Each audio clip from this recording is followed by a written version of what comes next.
This is సంధ్య. ఈరోజు మన ముందు డాక్టర్ రామణి గారు ఉన్నారు. She a consultant gynaecologist at VB clinic, Vanasthalipuram. ఈరోజు మనం డిస్కస్ చేసుకోబోయే టాపిక్ వచ్చేసి ప్రెగ్నెన్సీ ఉమెన్లో కామన్గా వచ్చే ప్రాబ్లం ఎనీమియా. ఎనీమియా అంటే రక్తహీనత. రక్తహీనత ఎందుకు వస్తుందంటే హిమోగ్లోబిన్ లెవెల్స్ తక్కువగా ఉండటం వల్ల వస్తుంది. ఇలా ఉండటం వల్ల ఎదురయ్యే సమస్యలు ఏంటి, వాటిని ఎలా తగ్గించుకోవాలి అంటే వాటి గురించి మనం ఇప్పుడు డాక్టర్ గారితో డిస్కస్ చేద్దాం. అసలు కామన్గా ప్రెగ్నెన్సీ ఉమెన్లో కామన్గా ఈ అనీమియా ప్రాబ్లం ఎందుకు వస్తుంది? యా దీనికి ఒక 3 రీజన్స్ చెప్తాను నేను. ఫస్ట్ థింగ్ ఏంటంటే ప్రెగ్నెంట్ ఉమెన్ మనలో బాడీలో వాటర్ కంటెంట్ అనేది చాలా ఇంక్రీజ్ అవుతుంది అనమాట. ఓకే. ఒక 50% వాటర్ కంటెంట్ ఇంక్రీజ్ అవుతే మన బాడీ ప్రొడక్షన్ ఆఫ్ హిమోగ్లోబిన్ వచ్చేసి 20% ఇంక్రీజ్ అవుతుంది. అంటే ఇక్కడ 30% డిస్పారిటీ ఉంటుంది. దానివల్ల హిమోగ్లోబిన్ లెవెల్స్ అనేవి ఫాల్ అయిపోతాయి. సో యూజువల్గా ఎంత హెల్దీ ఉన్న ఉమెన్ అయినా ముందు 13 గ్రామ్స్ ఉన్న హిమోగ్లోబిన్ 12 గ్రామ్స్ ఉన్న అనీమియా అనేది కామన్ వాళ్ళకి. దాన్ని ఫిజియోలాజికల్ అనీమియా అంటారు. కానీ ఇండియన్ ఉమెన్లో కామన్గా వచ్చేసి ఏంటంటే ముందు నుంచే వాళ్ళకి హిమోగ్లోబిన్ లెవెల్స్ అనేవి తక్కువగా ఉంటాయి. ఉండాల్సిన 12-13 అవుతే వాళ్ళకి ఓన్లీ 9 రావడం, 8 ఉండడం అలాంటి జరుగుతాయి. And most common cause for anaemia in Indian women is iron deficiency. తినే ఫుడ్లు ప్రాపర్గా ఐరన్ అనేది ఉండకపోవడం, ఓకే, అదొక మెయిన్ రీజన్ అనమాట. సో ఫుడ్లు ప్రాపర్గా ఐరన్ లేకపోవడం వల్ల మనం ఇండియాలో ఎక్కువగా అనీమియా అనేది చూస్తాం. కానీ అనీమియా అనేది only not because of iron. కొంతమందిలో ఫోలిక్ యాసిడ్ డెఫిషియన్సీ వల్ల కావచ్చు, B12 డెఫిషియన్సీ వల్ల కావచ్చు. ఇవి మోస్ట్ కామన్గా ఎవరిలో చూస్తామంటే ఓన్లీ వెజిటేరియన్ ఫుడ్ తింటారు కదా, ఓకే, వాళ్ళు ఈ ప్రాబ్లమ్స్ చూస్తూ ఉంటారు అనమాట. ఓకే. ఇప్పుడు అనీమియా వచ్చిన ఉమెన్లో ఏమైనా సింటమ్స్ ఉంటాయా? యా చాలా ఈజీగా అలసిపోతూ ఉంటారు అనమాట వాళ్ళు.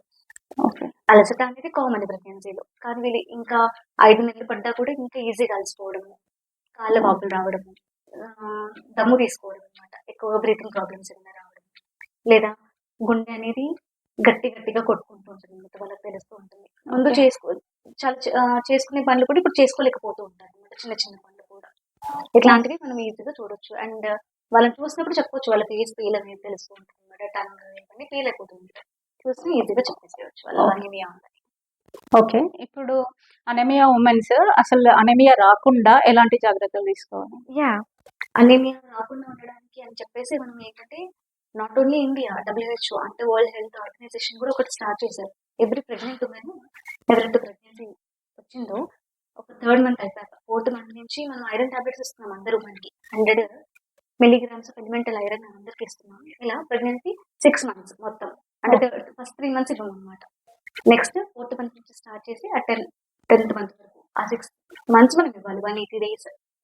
స్టార్టింగ్ 3 మంత్స్ ఎందుకు ఇవ్వరు? స్టార్టింగ్ 3 మంత్స్ ఏంటంటే ఆల్రెడీ వాళ్ళకి వామిటింగ్, కాన్స్టిపేషన్ ఇట్లాంటి ప్రాబ్లమ్స్ అనేవి ఉంటాయి.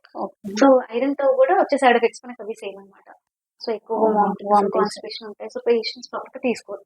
4th మంత్ నుంచి అయితే ప్రాపర్గా తీసుకునే అవకాశాలు ఉంటాయి కాబట్టి 4th మంత్ నుంచి మనం స్టార్ట్ చేద్దాం. సో త్రూఅవుట్ ద ప్రెగ్నెన్సీ ఇవ్వాలి.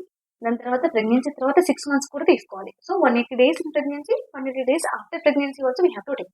ఆఫ్టర్ ప్రెగ్నెన్సీ వచ్చేసి ఏంటంటే ప్రెగ్నెన్సీలో బ్లీడింగ్ ఇవన్నీ ఉంటాయి కాబట్టి వాటిని అధిగమించడానికి మళ్ళీ మనం ఆల్రెడీ యూజ్ చేసుకున్న స్టోర్స్ ని మళ్ళీ రీఫిల్ చేయడానికి నెక్స్ట్ 180 days తీసుకోవాలి. ఓకే. ఇప్పుడు ప్రెగ్నెన్సీలో అనీమియా వచ్చింది అనుకో, బేబీకి మదర్కి ఏమైనా ఎఫెక్ట్ అవుతుందా? యా ఇప్పుడు ప్రెగ్నెంట్ ఉమెన్కి అనీమియా రావడం వల్ల ఏంటంటే తనకి ఈజీగా అలసిపోవడము ఇట్లాంటి సిమ్టమ్స్ ఉంటాయి.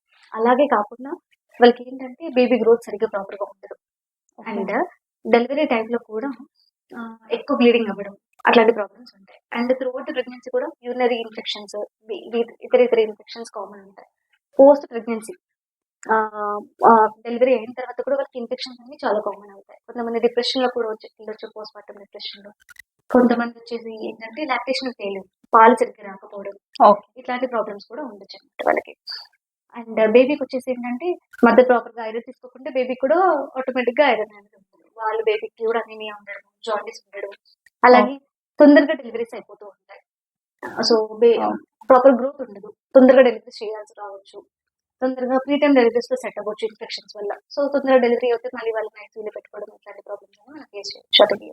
ఓకే, మరి దీనికి ట్రీట్మెంట్ ఏంటంటారు? యా సో అందుకే ఫస్ట్ ప్రెగ్నెంట్ ఉమెన్ ఎప్పుడైనా సరే ఫస్ట్ కన్సల్ట్ అవ్వగానే గైనకాలజిస్ట్ మనం ఏం చేస్తామంటే వాళ్ళలో హిమోగ్లోబిన్ లెవెల్స్ అనేవి చెక్ చేస్తాం అనమాట. ఎలా ఉన్నాయి, ప్రాపర్గా ఉన్నాయా లేవా, తక్కువ ఉన్నాయా. సో ఫస్ట్ 3 months మనం ఫోలిక్ యాసిడ్ ఇస్తాం. ఫోలిక్ యాసిడ్ అనేది బేబీ డెవలప్మెంట్ ఉపయోగపడుతుంది. అలాగే ఫోలిక్ యాసిడ్ డెఫిషియన్సీ ఏమైనా ఉంటే అది కూడా కరెక్ట్ అయిపోతూ ఉంటుంది. అలాగే ఏంటంటే మనం త్రూఅవుట్ ప్రెగ్నెన్సీ మనం ఏంటి ఐరన్ ఇచ్చేస్తున్నాం. దాంతో ఏంటి వాళ్ళు ప్రాపర్‌గా తీసుకున్నట్టుగా అవుతే మనకేంటి అనీమియా అనేది రాదు. ఆల్రెడీ ఒకవేళ తీసుకోలేదు, పేషెంట్ కాంప్లెయింట్ లేదు, ప్రాపర్‌గా తీసుకోలేదు, లేకుంటే ఫస్ట్ ఇప్పటివరకు పేషెంట్ డాక్టర్‌ని కన్సల్ట్ అవ్వలేదు, అట్లాంటి ప్రాబ్లమ్స్ ఏమన్నా అయితే ఆల్రెడీ అనీమిక్ ఉంది పేషెంట్ అట్లాంటివి ఏమన్నా ఉంటే 2 డోసెస్ చేస్తాం. డైలీ వాళ్ళు తీసుకున్న టాబ్లెట్‌ని డబుల్ డోస్ చేయడం చేస్తాం. ఓకే. చేసిన తర్వాత ఐరన్ తీసుకున్నాక 3 వీక్స్ తర్వాత గానీ హిమోగ్లోబిన్ లెవెల్స్ అనేవి ఇంప్రూవ్ అవ్వవు. మళ్ళీ రీటెస్ట్ చేసి ఒకవేళ మళ్ళీ ఇంకా తక్కువగానే ఉన్నాయి, పేషెంట్ కాంప్లెయింట్ అసలు తీసుకోవట్లేదు, ఆమెకు అబ్జర్ప్షన్ ప్రాపర్‌గా లేదన్నప్పుడు మనం డైరెక్ట్ బ్లడ్‌లోకి ఐరన్ అనేది ఎక్కిచ్చేసేయొచ్చు అన్నమాట. So okay. ఇది అయినా కూడా ప్రాబ్లమ్ ఏముంది? పేషెంట్ ఆల్రెడీ డెలివరీ వరకు వచ్చేసింది. ఆమె హిమోగ్లోబిన్ లెవెల్స్ చాలా తక్కువ ఉన్నాయి. ఆమె డెలివరీని కోప్ అప్ చేయలేదు అనే ప్రమాదం ఉన్నట్టుగా ఉంటే బ్లడ్ ట్రాన్స్‌ఫ్యూషన్ చేస్తాం. ఓకే. ఇదండి ఈరోజటి వీడియో. ఇంకా మీకు ఫర్దర్‌గా ఏమన్నా ఇన్ఫర్మేషన్ కావాలన్నా మీరు డైరెక్ట్‌గా డాక్టర్ గారిని కన్సల్ట్ అవ్వచ్చు at baby clinic Vanasthalipuram. Thank you.